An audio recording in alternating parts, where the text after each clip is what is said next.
Você já teve sua dor transformada em desculpa para a violência de outros.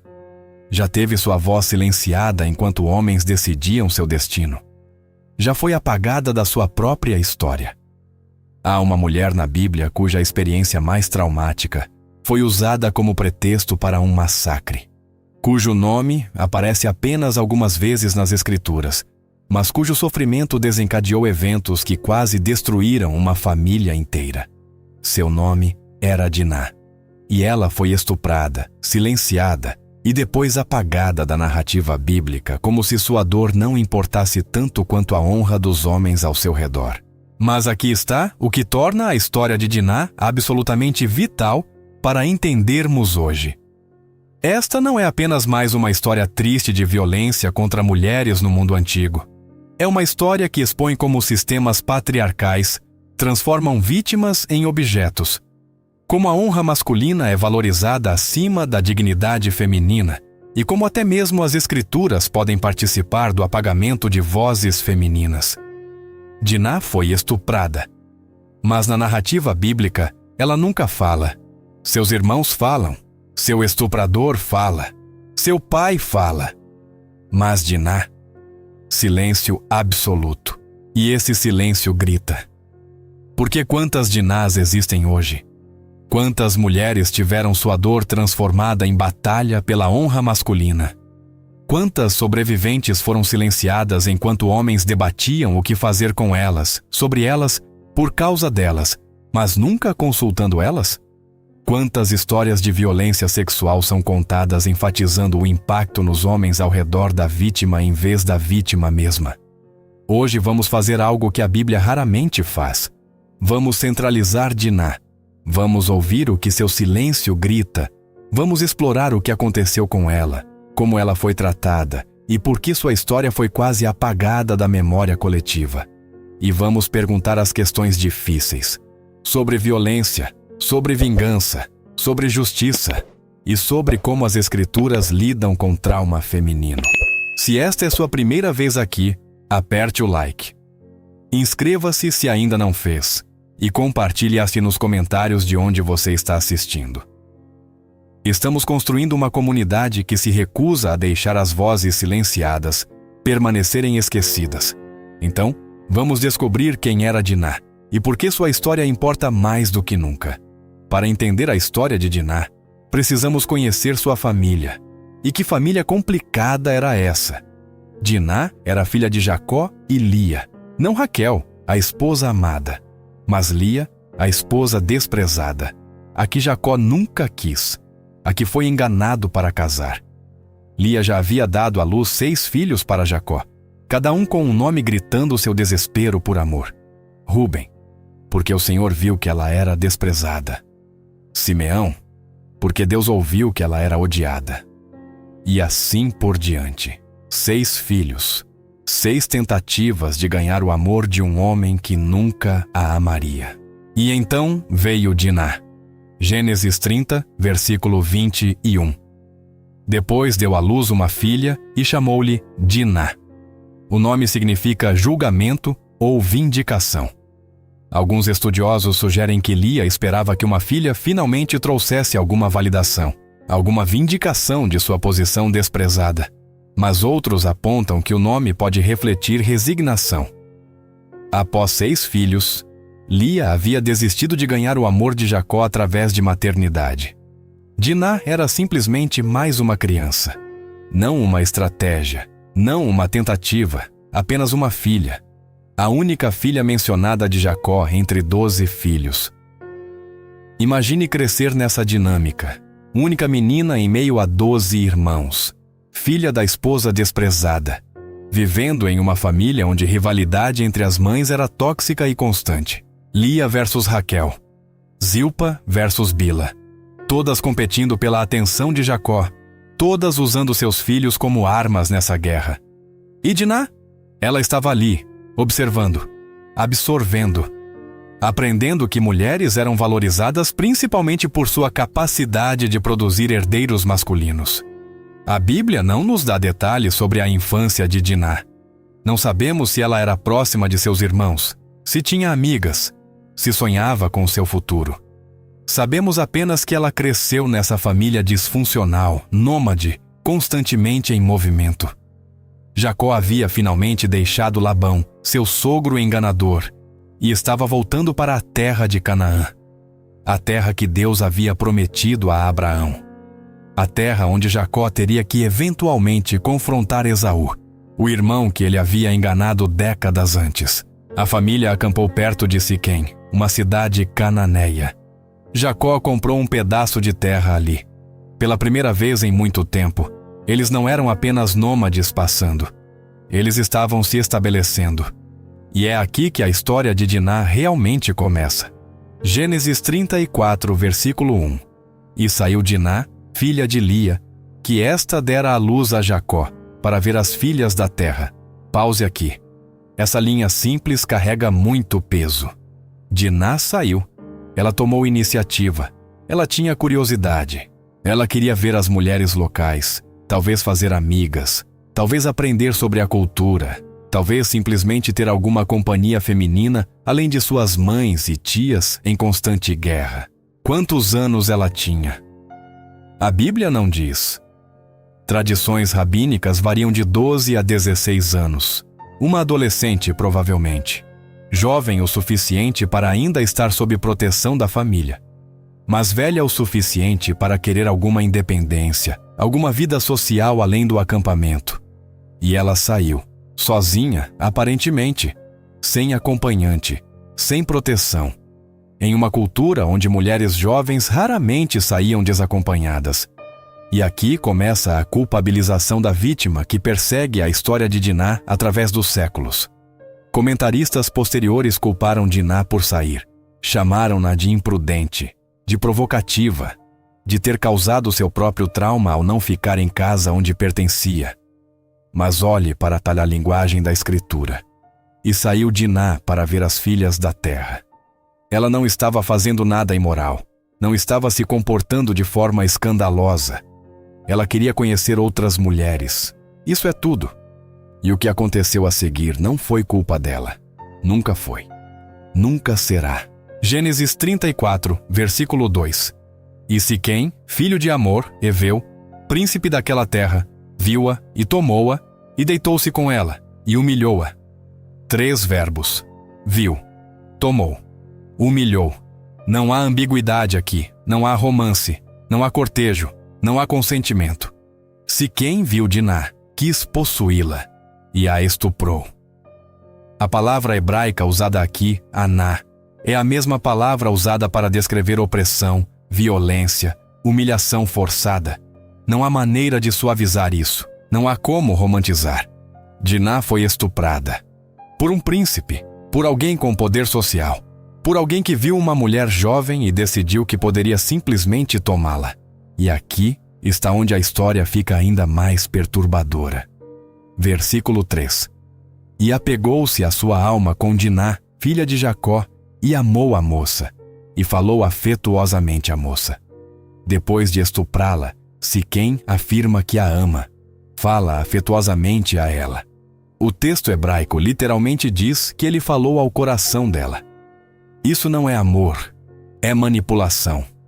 É o padrão clássico do abusador. Violência seguida de ternura, trauma seguido de declarações de afeto. É a dinâmica que aprisiona tantas vítimas, que as faz questionar sua própria percepção, que as faz pensar que talvez não tenha sido tão ruim, que talvez ele realmente se importa. Mas amor não estupra. Amor não toma. Amor não humilha. E então Siquém foi ter com seu pai, Amor, e disse: toma-me esta moça por mulher. Esta moça, nem mesmo usando seu nome, apenas um objeto a ser adquirido. E Amor, o pai, não repreende seu filho. Não expressa horror pelo estupro. Não pede desculpas à família de Diná. Ele simplesmente vai negociar. Porque na economia daquela cultura, estupro era tratado como crime de propriedade. Não contra essa mulher, mas contra o homem que a possuía, seu pai ou marido. A solução? Comprar a mulher, forçar um casamento, transformar a vítima em esposa do seu estuprador. E Jacó ouviu que Siquém havia violado Diná, sua filha, e seus filhos estavam com o gado no campo. e Jacó se calou até que viessem. Jacó se calou. Ele ouviu que sua filha havia sido estuprada e ficou em silêncio. Esperou seus filhos voltarem. Não foi imediatamente buscar Diná. Não confrontou Siquém. Não ofereceu conforto. Silêncio. E onde estava Diná durante tudo isso? O texto não diz, mas a implicação terrível é que ela ainda estava na casa de Siquém, ainda sob o poder do homem que a estuprou, esperando, provavelmente aterrorizada, possivelmente em choque, definitivamente sem saber o que aconteceria a seguir. Hamor veio falar com Jacó. Versículo 8. A alma de Siquém, meu filho, está enamorada de vossa filha. Dai-lhe, peço-vos, por mulher, enamorada, como se estupro fosse romance, como se violência fosse paixão. E então Hamor fez uma oferta que ele pensou ser generosa. Aparentai-vos conosco, dai-nos as vossas filhas e tomai as nossas filhas para vós. Habitai conosco. A terra está diante de vós. Habitai e negociai nela e tomai possessão nela. Ele estava propondo assimilação completa, casamentos mistos, integração econômica. E Siquém acrescentou sua própria oferta. Versículo 11 e 12. Achei graça em vossos olhos, e darei o que me disserdes. Aumentai muito sobre mim o dote e a dádiva, e darei o que me disserdes. Dai-me somente a moça por mulher. Siquém estava disposto a pagar qualquer preço, qualquer dote, porque na cabeça dele isso resolveria tudo. Dinheiro pode comprar perdão por estupro. Riqueza pode apagar violência. Poder pode transformar crime em casamento legítimo. E durante toda essa negociação, ninguém pergunta a Diná o que ela quer. Ninguém considera seus sentimentos. Ninguém se importa se ela está traumatizada, com medo, desesperada. Ela é simplesmente mercadoria, propriedade danificada que precisa ser negociada. E então os filhos de Jacó responderam. E aqui a história toma um rumo ainda mais escuro. Gênesis 34, versículo 13. Então responderam os filhos de Jacó a Siquém e a Hamor, seu pai, enganosamente, e falaram, porquanto havia violado a Diná, sua irmã. Note o detalhe. Responderam enganosamente. Eles já estavam planejando vingança. Já tinham decidido que Siquém e os homens de sua cidade pagariam. Mas não com simples execução. Não com justiça direta, com engano, com traição calculada. E disseram-lhes, não podemos fazer isso, dar a nossa irmã a um homem não circuncidado, porque isso seria uma vergonha para nós. Nisso, porém, consentiremos a vós, se fordes como nós, que se circuncide todo macho entre vós. A circuncisão era o sinal da aliança abraâmica. Era marcador de identidade. Era sagrada. E os irmãos de Diná estavam usando isso como arma, como armadilha. Eles sabiam que circuncisão em homens adultos era procedimento doloroso. Sabiam que deixaria os homens de Siquém vulneráveis por dias. E estavam contando com isso. Hamor e Siquém concordaram imediatamente. Versículo 19. E não tardou o jovem em fazer isso, porque a filha de Jacó lhe contentava. Ele estava tão obcecado com Diná que estava disposto a qualquer coisa, até convencer todos os homens de sua cidade a passar por procedimento doloroso. E Hamor e Siquém foram à porta da cidade e falaram aos homens de sua cidade. Versículo 21 e 22. Estes homens são pacíficos conosco. Habitem na terra e negociem nela. A terra é larga de espaço diante deles. Tomaremos nós as suas filhas por mulheres e lhes daremos as nossas filhas. Nisto, porém, consentirão aqueles homens em habitar conosco, para que sejamos um povo, se todo macho entre nós se circuncidar, como eles são circuncidados. Eles venderam a ideia como progresso, como oportunidade econômica, como integração benéfica. E versículo 24. E deram ouvidos a Hamor e a Siquém, seu filho, todos os que saíam da porta da cidade. E foi circuncidado todo macho, todos os que saíam pela porta da sua cidade. Imagine a cena. uma cidade inteira de homens passando por circuncisão. Por causa de uma mulher que seu príncipe estuprou. Por causa de uma aliança que eles pensavam trazer prosperidade, sem saber que estavam caminhando direto para uma emboscada. E sucedeu que, ao terceiro dia, quando estavam com a mais violenta dor, os 2 filhos de Jacó, Simeão e Levi, irmãos de Diná, tomaram cada um a sua espada, entraram afoitamente na cidade e mataram todo o macho. Mataram também ao fio da espada a Hamor e a seu filho Siquém. Tomaram a Diná da casa de Siquém e saíram. Simeão e Levi, filhos de Lia, irmãos plenos de Diná. Esperaram até que os homens estivessem em seu ponto mais vulnerável, e então massacraram toda a população masculina da cidade. Todo homem. Não apenas Siquém, não apenas Hamor. Todo homem que havia se circuncidado, confiando na palavra dos filhos de Jacó. E os outros filhos de Jacó vieram aos mortos e saquearam a cidade, porquanto haviam violado a sua irmã.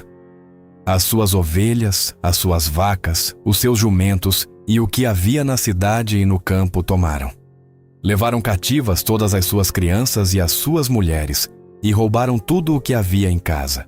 Um genocídio, seguido de pilhagem, mulheres e crianças levadas como espólio de guerra, propriedade roubada, uma cidade inteira destruída. Tudo, supostamente por causa de Diná. Para vingar sua honra, para restaurar a dignidade da família. Mas ninguém perguntou a Diná se era isso que ela queria. Ninguém consultou a vítima real. Os homens decidiram. Os homens agiram. Os homens usaram a dor dela como justificativa para a violência massiva. E então Jacó finalmente fala. Versículo 30. Tendes-me turbado, fazendo-me cheirar mal entre os moradores desta terra. Sendo eu pouco povo em número, ajuntar-se-ão contra mim e ficarei destruído, eu e minha casa. Leia isso novamente. A primeira preocupação de Jacó não foi Diná, não foi as vidas perdidas, não foi a moralidade do massacre, foi sua própria reputação, sua própria segurança, seu próprio medo de retaliação. Ele estava preocupado que isso o fizesse cheirar mal. Não que sua filha havia sido estuprada, não que uma cidade inteira havia sido massacrada, mas que ele agora parecia mal. E eles lhe disseram, faria, pois, ele de nossa irmã como de uma prostituta? A resposta de Simeão e Levi. Defensiva. Justificando o massacre, transformando a questão em honra. Como se a única alternativa ao genocídio fosse tratar Diná como prostituta. Como se não houvesse meio termo. Como se violência massiva fosse a única resposta apropriada ao estupro de sua irmã. E Diná. Ela não fala, nem uma palavra, nem um versículo. Nada sobre o que ela sentiu sobre o estupro, sobre estar presa na casa de Siquém, sobre o massacre, sobre ser usada como justificativa para genocídio, sobre ser resgatada, se é que podemos chamar assim. Silêncio absoluto. E esse silêncio é ensurdecedor. Agora precisamos fazer as perguntas difíceis que a narrativa bíblica levanta, mas não responde. Porque o silêncio de Diná cria um vazio que interpretadores têm tentado preencher por milênios. E como eles preencheram esse vazio, revela tanto sobre suas próprias culturas quanto sobre o texto. Primeira pergunta. Diná teve alguma culpa? Ao longo dos séculos, comentaristas judeus e cristãos frequentemente culparam Diná, pelo menos parcialmente, por seu próprio estupro. Como? Dizendo que ela não deveria ter saído, que era imprudente, que provocou a tensão indesejada, que estava sendo rebelde ao deixar a segurança da tenda de sua mãe. O Talmud sugere que Diná herdou os traços de sua mãe Lia, que era Yatzanit, que sai muito, implicando que havia algo errado em mulheres sendo sociáveis, curiosas, independentes. Alguns comentaristas medievais foram ainda mais longe, sugerindo que Diná estava se vestindo de forma provocativa ou comportando-se sedutoramente, sem qualquer base no texto, simplesmente inventando detalhes para justificar culpar a vítima. Mas o texto bíblico não culpa Diná. Diz simplesmente que ela saiu para ver as filhas da terra. Isso é tudo. A narrativa coloca a responsabilidade claramente em Siquém. Ele viu, ele tomou, ele humilhou. 3 verbos ativos. 3 escolhas que ele fez. Nenhuma ação de Diná justifica o que ele fez. E ainda assim, a tendência de culpar vítimas de violência sexual é tão forte que até intérpretes das Escrituras não resistiram. Segunda pergunta: Siquém realmente amava Diná? Alguns comentaristas tentaram romantizar a história, dizendo que Siquém cometeu um erro terrível no calor da paixão. Mas depois genuinamente se apaixonou por Diná, que ele estava disposto a pagar qualquer dote, a se circuncidar, a fazer qualquer coisa para casar com ela, que isso prova que ele realmente se importava. Mas isso é fundamentalmente incompreensão do que é amor. Amor não estupra. Amor não toma à força. Amor não começa com violação de autonomia e dignidade. O que Siquém sentiu não era amor. Era obsessão. Era desejo de posse. Era a determinação de um homem poderoso de ter o que queria, independentemente do custo para ela. E a disposição dele de pagar alto dote. Não era generosidade. Era reconhecimento de que ele havia danificado propriedade e precisava compensar o dono. Na economia daquela cultura, mulheres estupradas eram consideradas mercadoria danificada, menos valiosas no mercado de casamento. O dote alto era para compensar Jacó pela perda de valor de sua filha. Não era sobre Diná. Era sobre negócios. Terceira pergunta: os irmãos estavam certos em vingar Diná? Esta é talvez a questão mais controversa. Por um lado, eles estavam defendendo sua irmã. Estavam recusando aceitar que o estuprador simplesmente comprasse seu caminho para fora das consequências. Estavam dizendo que a violação de Diná não poderia ser resolvida com transação comercial. Mas, por outro lado, sua resposta foi genocídio. Eles massacraram uma cidade inteira. Mataram homens inocentes que não tiveram nada a ver com o estupro. Escravizaram mulheres e crianças. Saquearam propriedade. Usaram o sinal sagrado da aliança como ferramenta de engano. A resposta deles foi tão moralmente problemática quanto o crime original. E talvez mais, porque Siquém agiu sozinho em momento de luxúria. Mas Simeão e Levi planejaram friamente, enganaram deliberadamente, massacraram sistematicamente. E o texto bíblico não os valida. Jacó, mais tarde, em seu leito de morte, amaldiçoa Simeão e Levi por suas armas de violência. Gênesis 49, versículos 5 a 7. Simeão e Levi são irmãos.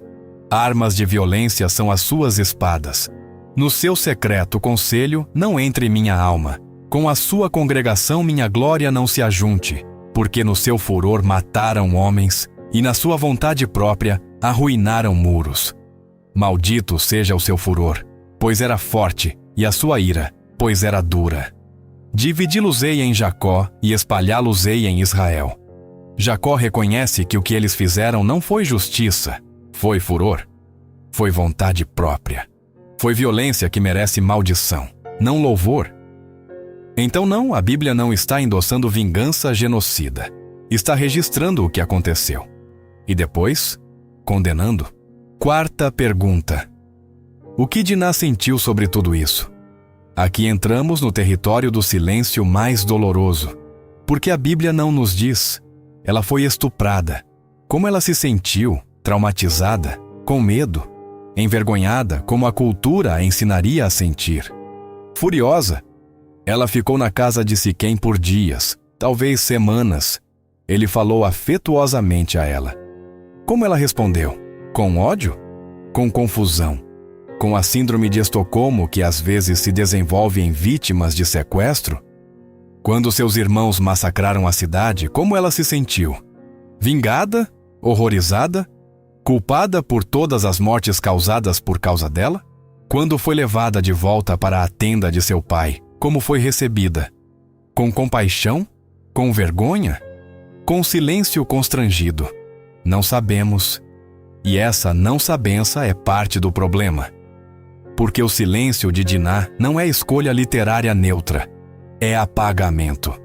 É a história sendo contada sem a voz da pessoa mais afetada. É típico de como histórias de violência sexual frequentemente são contadas, focando nos homens, seus sentimentos, suas respostas, suas honras, enquanto a mulher no centro permanece objeto, não sujeito. Falada sobre, nunca falando. Agora vamos explorar o que aconteceu com Diná depois do massacre de Siquém. E aqui, o apagamento se torna ainda mais completo. Porque após Gênesis 34, Diná praticamente desaparece da narrativa bíblica. Ela é mencionada apenas mais uma vez. Em Gênesis 46, quando Jacó desce ao Egito com toda a sua família, há uma lista genealógica. Versículo 15. Estes são os filhos de Lia, que ela deu à luz a Jacó em Padã-Arã, com Diná, sua filha. Todas as almas de seus filhos e de suas filhas eram 33. E isso é tudo. Uma menção em uma lista, confirmando que ela ainda estava viva, que ela foi com a família para o Egito. Mas nenhum detalhe sobre sua vida, nenhuma informação sobre se ela se casou, se teve filhos, como ela processou seu trauma, como ela viveu os anos seguintes. Nada. O silêncio é absoluto.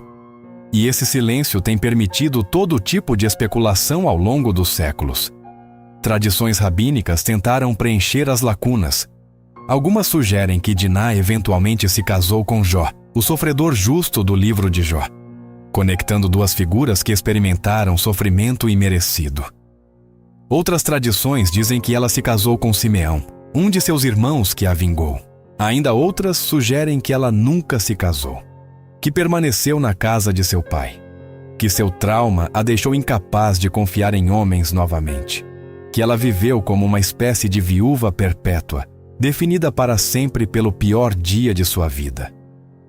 Alguns textos rabínicos sugerem que Diná teve uma filha como resultado do estupro, que essa filha, chamada Azenate nas tradições, foi eventualmente abandonada no Egito e mais tarde se tornou esposa de José, conectando Diná à história de redenção através de sua suposta neta. Mas todas essas são especulações, tentativas de dar a Diná alguma narrativa contínua, algum sentido de vida além do trauma, alguma conclusão, feliz ou triste, para sua história. A verdade é que não sabemos. E talvez essa seja a tragédia final. Diná foi apagada, sua voz silenciada, sua história não contada. Ela existe na Bíblia principalmente como objeto, como vítima cujo estupro desencadeia ações masculinas, como desculpa para a violência, como nome em genealogia, mas não como pessoa plena, não como sujeito de sua própria narrativa. E isso não é acidental, é padrão. Ao longo das Escrituras, mulheres são frequentemente marginalizadas. Suas histórias contadas apenas quando intersectam com histórias masculinas, suas vozes silenciadas, suas experiências minimizadas, mas o silêncio grita.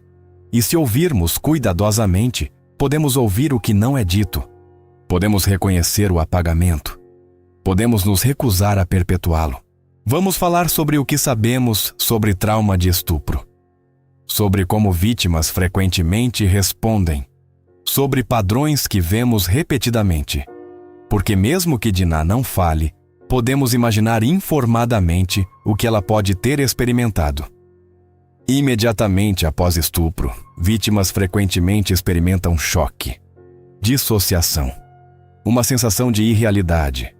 O cérebro se protege do trauma esmagador desconectando. Diná provavelmente experimentou isso, sendo levada para a casa de Siquém, ouvindo-o falar afetuosamente depois de violá-la, não tendo controle sobre o que aconteceria a seguir. Muitas vítimas também experimentam culpa e vergonha, mesmo quando racionalmente sabem que não foi culpa delas. A cultura de Diná certamente a teria ensinado que mulheres violadas eram manchadas, desonradas, menos valiosas. Ela provavelmente internalizou essas mensagens. Provavelmente se culpou por ter saído, por não ter ficado segura em casa. Medo também é comum. Medo do agressor, medo de mais violência, medo de nunca ser segura novamente. Diná estava presa na casa do homem que a estuprou, sem saber se ele a violaria novamente, sem saber se seria morta, sem saber se alguém viria buscá-la. O terror deve ter sido imenso.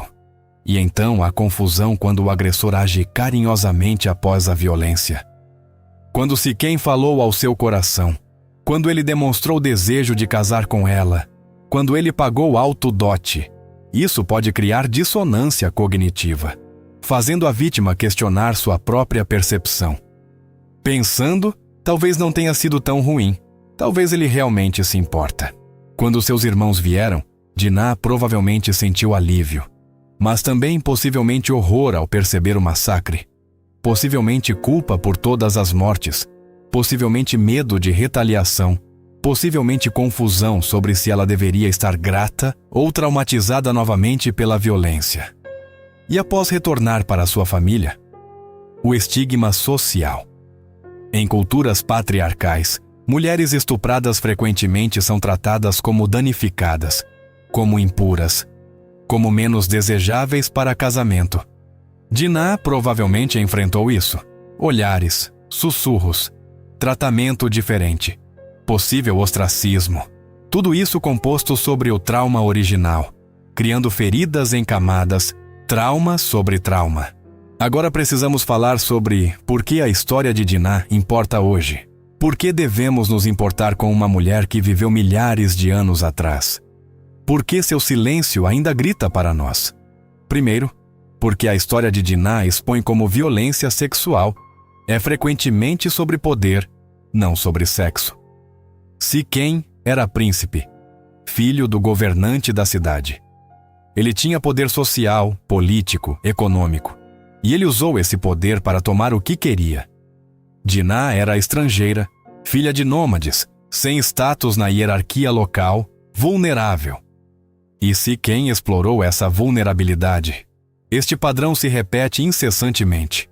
Homens poderosos usando posição para vitimizar mulheres com menos poder. Patrões e funcionárias, professores e alunas, pastores e congregantes, médicos e pacientes, celebridades e fãs. A dinâmica é sempre sobre poder, sobre quem pode tomar, quem é forçado a suportar. A história de Diná nos lembra que violência sexual nunca é apenas sobre um momento de paixão descontrolada. É sobre estruturas de poder, sobre quem tem direito de tomar corpos de outros, sobre quem é tratado como propriedade disponível. Segundo, a história expõe como vítimas são frequentemente silenciadas. Diná nunca fala na narrativa. Homens falam sobre ela, decidem por ela. Usam seu trauma para justificar suas próprias agendas. Mas ela? Sem voz. Este também é padrão que persiste. Vítimas de violência sexual frequentemente não são acreditadas, são questionadas, são culpadas, são silenciadas por famílias que não querem escândalo, por instituições que não querem responsabilidade, por culturas que preferem proteger agressores poderosos. Quantas Dinás existem hoje, cujas histórias nunca são ouvidas, cujas vozes são abafadas, que sofrem em silêncio porque sabem que falar trará mais dor. O silêncio de Diná nas Escrituras é lembrete de todos os silêncios forçados, de todas as vozes não ouvidas, e deve nos fazer perguntar: quem estamos silenciando? Quais vozes não estamos ouvindo? Terceiro, a história revela como o trauma de mulheres é transformado em questão de honra masculina. Note como a narrativa muda após o estupro. Não é mais sobre Diná e seu sofrimento. É sobre a honra da família de Jacó. Sobre os irmãos precisando vingar a desonra. Sobre Jacó preocupado com sua reputação. Diná se torna objeto, símbolo, desculpa. Mas não sujeito. Vemos isso repetidamente em culturas de honra, onde estupro de mulher é tratado como ofensa contra homens que a possuem. Pai, Irmãos, marido. A restauração não é sobre cura da vítima. É sobre restauração de honra masculina, às vezes através de casamento forçado com o estuprador. Às vezes através de assassinato de honra da própria vítima, culpada por trazer vergonha.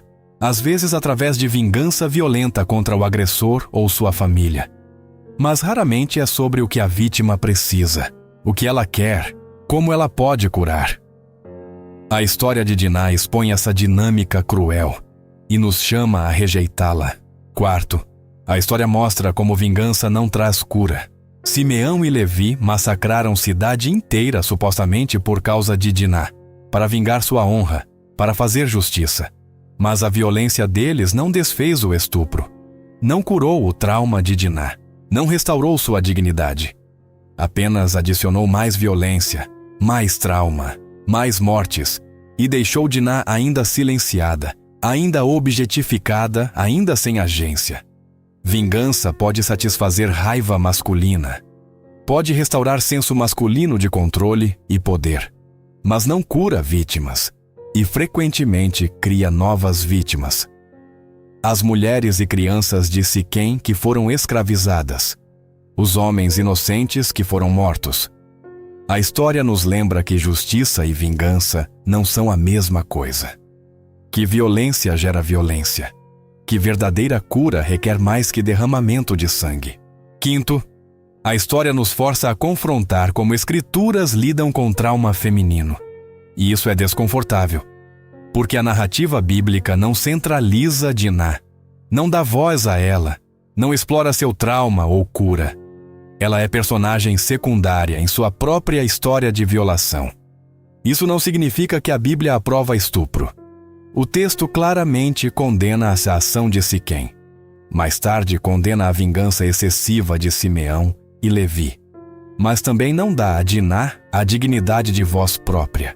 E precisamos reconhecer isso, não para descartar as Escrituras, mas para lê-las com olhos abertos, para reconhecer que textos antigos refletem culturas antigas, onde mulheres eram frequentemente marginalizadas, e para nos comprometer a não perpetuar essa marginalização.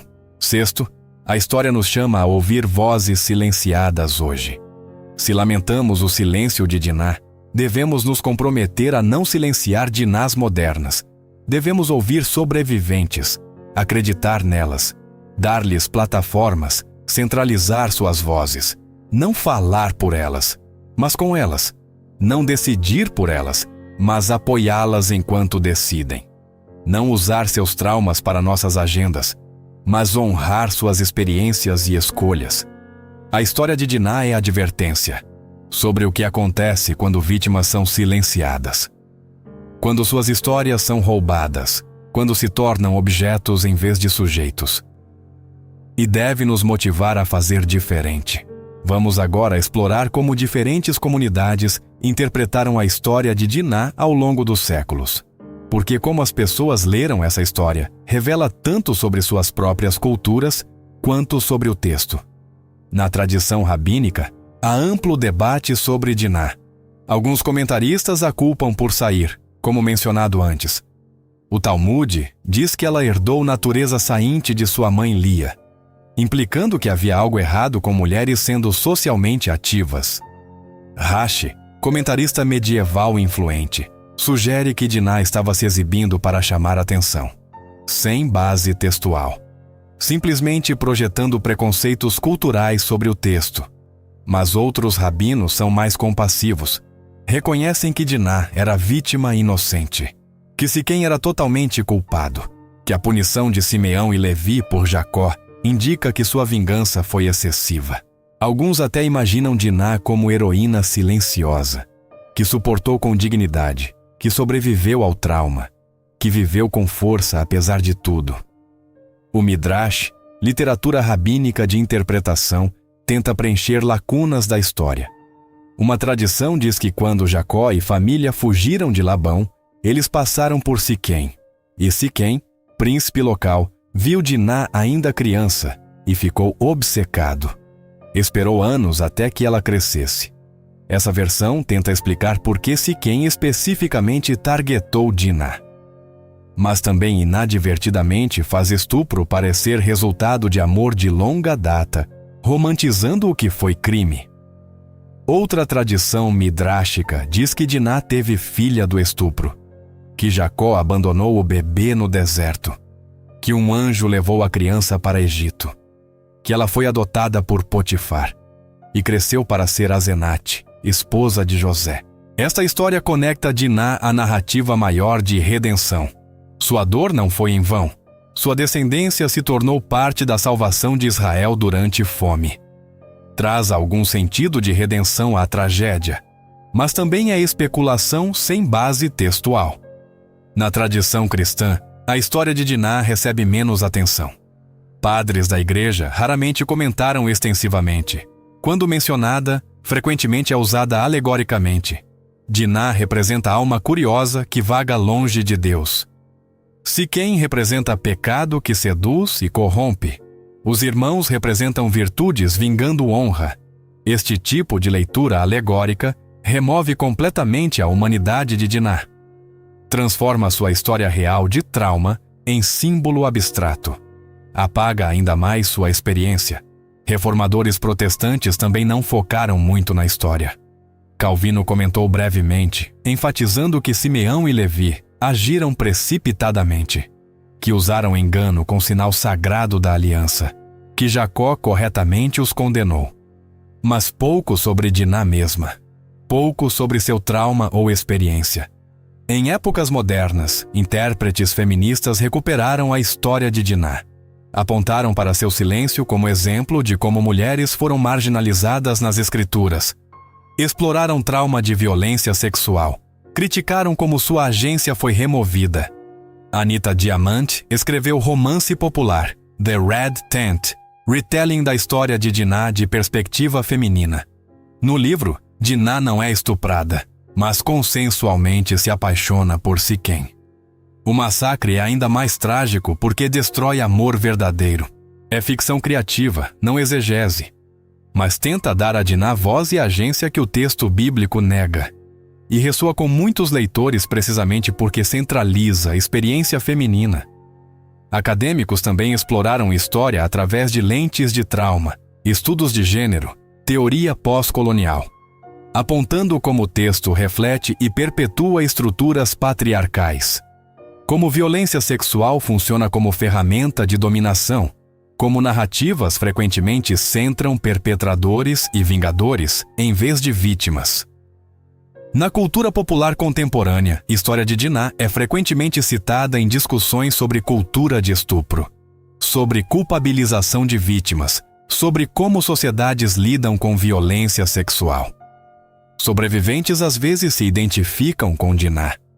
Seu silêncio, sua falta de controle sobre narrativa, seu trauma sendo usado para agendas de outros, e encontram solidariedade em reconhecer que até escrituras contêm essas dinâmicas, que não estão sozinhas, que padrões são antigos, mas também que podem ser desafiados, que podemos fazer diferente. Agora vamos falar sobre como devemos responder à história de Diná hoje. Que lições podemos aprender? Que mudanças podemos fazer? Como podemos honrar Diná dando voz aos silenciados agora? Primeiro, devemos acreditar em sobreviventes. A história de Diná nos lembra que vítimas de violência sexual frequentemente não são acreditadas, são questionadas. Suas histórias são duvidadas. Quando alguém compartilha a experiência de violência sexual, nossa primeira resposta deve ser acreditar, não interrogar, não duvidar, não procurar razões para descreditar, simplesmente acreditar e oferecer apoio. Isso não significa que nunca investigamos alegações, especialmente em contextos legais, mas significa que abordamos com presunção de que a pessoa está dizendo verdade, que levamos relatos a sério, que não fazemos vítima provar trauma. Segundo, devemos parar de culpar vítimas.